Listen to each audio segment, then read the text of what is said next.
TRS ప్రభుత్వం ఉన్నప్పుడు కూడా మేము ప్రభుత్వానికి రిక్వెస్ట్ చేయడము, ప్రభుత్వానికి నిరసన తెలపడం కూడా జరిగింది. అప్పుడు నుంచి కోదండరామ్ గారు కానీ, ఆకునూరి మురళి కానీ, లేక కాంగ్రెస్ పెద్దలు కానీ వీళ్ళందరూ మమ్మల్ని అప్రోచ్ అవ్వడం అనేది జరిగింది. సో ఎలక్షన్స్ ముందు ఏంటి అంటే ఇప్పుడు అశోక్ నగర్లో ఉన్న వాళ్ళందరినీ వాళ్ళ వైపు తిప్పుకోవడానికి ఒక ఇన్స్టిట్యూట్ అడ్డాగా కొంతమంది కాంగ్రెస్ పెద్దలు కూడా మా దగ్గరికి వచ్చి చర్చలు జరిపి మీరు మా కోసం చేస్తే రేపు పొద్దున మీ భవిష్యత్తు బాగుంటుంది అని చెప్పి మమ్మల్ని నమ్మగలిగింది. సో అప్పుడున్న పరిస్థితి ప్రకారం అందరూ అటువైపు మొగ్గు చూపిండ్రు, ఎంత కష్టమైన నష్టమైన భరించిండ్రు, చేసిండ్రు. అదే ఇప్పుడు అదే కోదండరామ్ గారు కానీ, ఆకునూరి మురళి గారు కానీ ఆ రోజు మాకు నూరు పోసింది ఏంటంటే, మీకు రేపు కేసీఆర్ గారు ప్రభుత్వం వస్తే మీకు ఎటువంటి లాభం జరగదు, ఎందుకంటే కేసీఆర్ గారు 10 సంవత్సరాల్లో మీకేం చేయలేదు అని చెప్పి మాకు బాగా నూరు పోసింది. కానీ కేసీఆర్ గారు ప్రభుత్వంలో కొన్ని లక్షల ఉద్యోగాలు ఇచ్చినారు. సేమ్ టైం 95% లోకల్ రిజర్వేషన్ అనేది కూడా కేసీఆర్ గారు ప్రభుత్వంలోనే సాధ్యమైంది.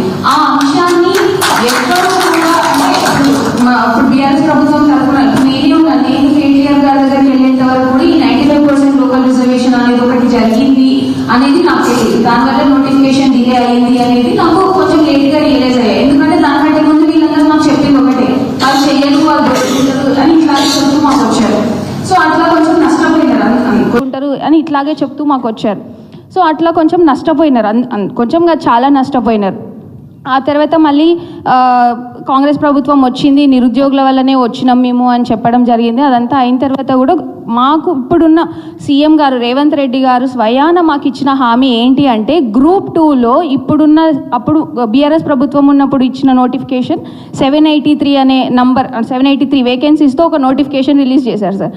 దాన్ని లేదు మీకు 2000 వేకెన్సీస్ పెంచి మీకు మళ్ళీ రీనోటిఫికేషన్ ఇస్తాము మా ప్రభుత్వం వస్తే అని స్వయాన రేవంత్ రెడ్డి గారే ప్రామిస్ చేశారు.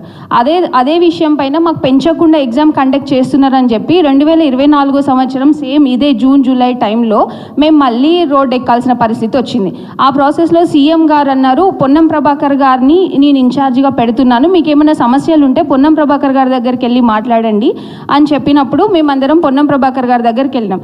అదే టైంలో డిఎస్సి ఎగ్జామ్ ఇంకా గ్రూప్ 2 ఎగ్జామ్ చాలా షార్ట్ పీరియడ్లో ఉండడం వల్ల ఆపర్చునిటీ లూజ్ అవుతున్నారు అని చెప్పి అటు డిఎస్సి అభ్యర్థులు వాళ్ళు, ఇటు గ్రూప్ 2 అభ్యర్థుల మేము పోస్టులు పెంచామని రోడ్ల మీదకి ఎక్కాల్సిన పరిస్థితి వచ్చినప్పుడు పొన్నం ప్రభాకర్ గారి దగ్గరికి చర్చలకు వెళ్ళినప్పుడు ఉండడం వల్ల ఆపర్చునిటీ లూజ్ అవుతున్నారు అని చెప్పి అటు డిఎస్సి అభ్యర్థులు వాళ్ళు, ఇటు గ్రూప్ 2 అభ్యర్థుల మేము పోస్టులు పెంచామని రోడ్ల మీదకి ఎక్కాల్సిన పరిస్థితి వచ్చినప్పుడు పొన్నం ప్రభాకర్ గారి దగ్గరికి చర్చలకు వెళ్ళినప్పుడు ఇప్పుడు డిఎస్సి చాలా దగ్గరలో ఉంది ఎగ్జామ్, దానికి మేము ఏం చేయలేము కాబట్టి గ్రూప్ 2ని పోస్ట్పోన్ చేస్తాము, పోస్టులు పెంచి పోస్ట్పోన్ చేస్తామని ఇచ్చిండ్రు హామీ.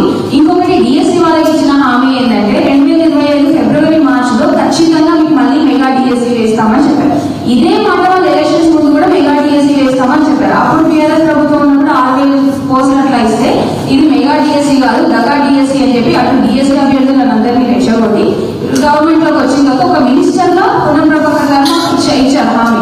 కానీ ఇప్పుడు ఆ హామీ గురించి అడిగితే సపోర్ట్ ఎవరు మాట్లాడలేదు, ఎవరు పట్టించుకునే వాళ్ళు లేదు. ఇంతవరకు డిఎస్సికి సంబంధించిన ఊసే లేదు.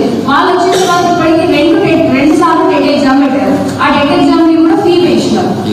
ఇప్పుడు ఎంత ఇప్పుడు నార్మల్ గా దీన్ని ప్రిపేర్ అయిన అభ్యర్థులు ఎక్కువ రూరల్ బ్యాక్గ్రౌండ్ నుంచే ఉన్నారు సార్. వాళ్ళకి ఫైనాన్షియల్ గా చాలా ఇబ్బందులు కూడా ఉన్నాయి. ఈ చెప్పిన మాటకి నేను ప్రభుత్వంలోకి వస్తే ఎగ్జామ్స్ కి ఎటువంటి అప్లికేషన్ ఫీ లేకుండా మేము మీ అందరికీ అట్లాంటి వెసులుబాటు కల్పిస్తామని చెప్పారు. కానీ వాళ్ళు వచ్చిన తర్వాత ఇంకా ఫీ డబుల్ చేసేసినారు టెట్ వాళ్ళకి. మళ్ళీ టెట్ పైన టెట్ పెడుతున్నారు కానీ డిఎస్సి నోటిఫికేషన్ రావచ్చు. అట్లా ప్రతి నోటిఫికేషన్ పరిస్థితి అట్లాగే ఉంది. మళ్ళీ ఇంకొకటి జాబ్ క్యాలెండర్ అని చెప్పి రిలీజ్ చేశారు పోయిన సంవత్సరం. రిలీజ్ చేసిన రోజు హరీష్ రావు గారు ప్రెస్ మీట్ పెట్టారు, అందులో మేము కూడా ఉన్నాము. ఆ రోజు నోటిఫికేషన్ ఇచ్చారు, జాబ్ క్యాలెండర్ అసెంబ్లీ సాక్షిగా రిలీజ్ చేశారు. ఆఫీసర్ సంతకం కూడా లేకుండా జాబ్ క్యాలెండర్ అని చెప్పి మోసం చేసినాము. అట్లా మోసం చేసిన అన్ని రకాలుగా మోసపోయినారు నిరుద్యోగులు అనేవాళ్ళు. సో ఈ ప్రాసెస్ లో నేను ఒక ఆలోచన చేసింది ఏంటంటే సార్, అన్ని లైబ్రరీస్కి వెళ్తే ఉన్న సమస్యలు ఏంటి నిరుద్యోగులు అని చెప్పి నేను కొన్ని డిస్ట్రిక్ట్ లైబ్రరీస్కి తిరగడం జరిగింది. అక్కడ కొన్ని సమస్యలని ఐడెంటిఫై చేస్తాము. ఏంటంటే ఎక్కువ మంది నేను క్వశ్చన్ చేశాను సార్, మీరు ఎందుకు పబ్లిక్ సెక్టర్ సైడ్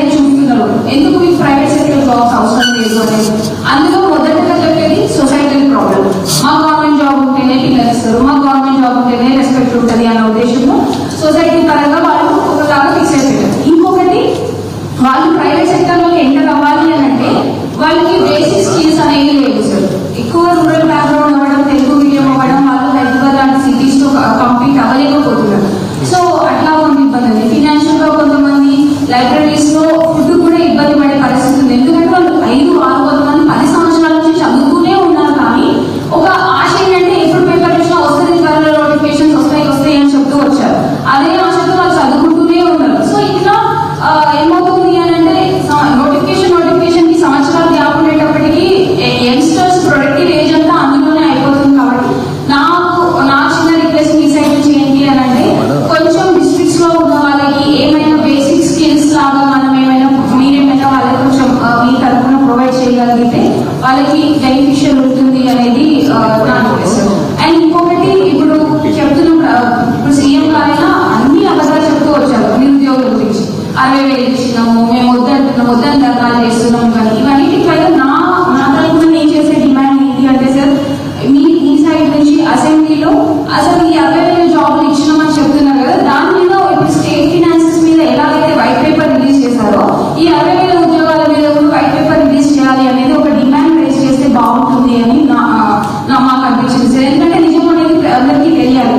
ఏమవుతుందంటే నిరుద్యోగులుగా మేము ప్రిపేర్ అయ్యే వాళ్ళలాగా మాకు తెలుస్తుంది ఇచ్చాడా లేదా, ఏ ప్రభుత్వంలో నోటిఫికేషన్ వచ్చింది, ఏ ప్రభుత్వంలో ఎగ్జామ్ జరిగింది, అపాయింట్మెంట్ ఆర్డర్స్ ఇచ్చారని మాకు తెలుసు. కానీ మా ఊళ్ళో ఉండే మా అమ్మ నాన్నలు అమ్మమ్మల్ని ఏమంటారు ఎంతసేపు సీఎం చెప్పింది కదా 60,000 ఇచ్చిన నీకెందుకు ఉద్యోగం రాలేదు అని.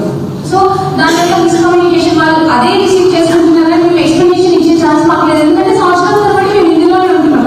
అంటే మేమే ఇన్క్యాపబుల్ లాగా కనిపిస్తున్నాం మా పేరెంట్స్ కి.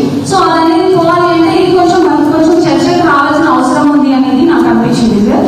అండ్ ఇంకొకటి ప్రైవేట్ సెక్టర్ లో కూడా కొంచెం పార్టీస్ తరపు నుంచి పిల్లల్ని పుష్ చేయడము, జాబ్ మేళర్స్ ఇప్పుడు ఆల్రెడీ పెడుతున్నారు కొన్ని నియోజకవర్గాలలో. సేమ్ టైం ఇంకా కొంచెం ఎక్కువ స్టార్ట్అప్ ఎకో సిస్టమ్ అనేది ఇంకా పెట్టాము, దాని మీద అవేర్నెస్ క్రియేట్ చేయడం కానీ అట్లాంటివి రూరల్ ఏరియాస్ లో ఉండే వాళ్ళకి అసలు తెలియట్లేదు సార్. అట్లాంటివి ఒకటి చేయాలనేది నా రిక్వెస్ట్. అంటే అన్ని గ్రూప్ కి రిలేటెడ్ కూడా సమస్యలు ఉన్నాయి కాబట్టి ఇవన్నీ మీ అందరికీ తెలిసినవే. సో నేనేం మాట్లాడాను.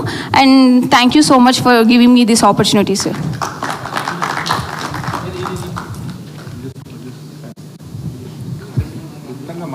ఎవరు మాట్లాడినా షార్ట్గా రిపిటేషన్ లేకుండా మాట్లాడేది. పేరు చెప్పి ఇంట్రడ్యూస్ చేసుకొని షార్ట్ అండ్ స్ట్రైట్.